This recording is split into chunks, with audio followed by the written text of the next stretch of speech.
بسم اللہ الرحمن الرحیم۔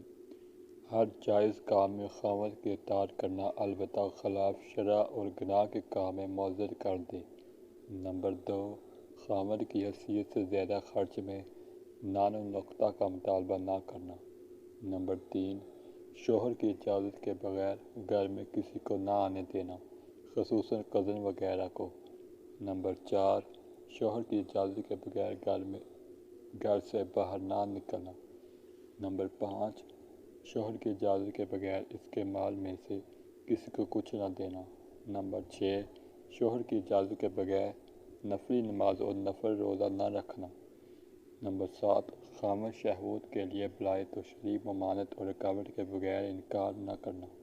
نمبر 8، خاوند کو اس کی تنگ دستی یا بدصورتی کی وجہ سے حقیر نہ سمجھنا۔ نمبر 9، اگر خاوند کے اندر کوئی بات خلاف شرع یا گناہ کے دیکھے تو اسے ادب کے ساتھ منع کر دے۔ نمبر 10، خاوند کے آرام و راحت کا خاص خیال رکھے۔ نمبر 11، خاوند کے استعمال کی چیزوں کو سلیقہ سے رکھنا اور پیش کرنا۔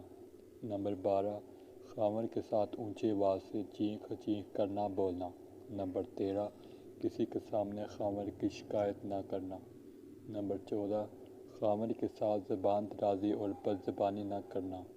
نمبر 15، اس کے والدین کے ساتھ ادب کے ساتھ پیش آنا، ان سے بد کلامی نہ کرنا، ان کا کسی بھی طریقے سے دل نہ دکھانا۔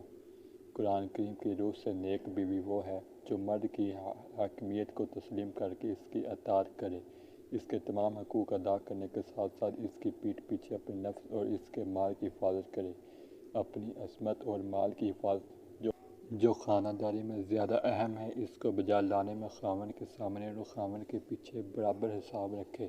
یہ نہیں کہ خاوند کے سامنے تو ان کا ادب و احترام کرے اور خاوند کے پیچھے ان کے ساتھ برا برتاؤ کرے۔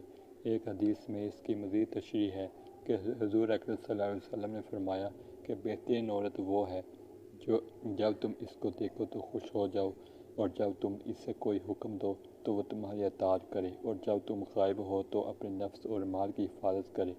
تمہارے پیچھے سے ایک اور حدیث میں صلی اللہ علیہ وسلم نے فرمایا، جو عورت اپنے شوہر کی تابعدار اور فرمانبردار ہو، اس کے لیے ہوا میں پرندے، دریاؤں میں مچھلیاں اور آسمان پر فرشتے اور جنگلوں میں درندے اس کے لیے استغفار کرتے ہیں۔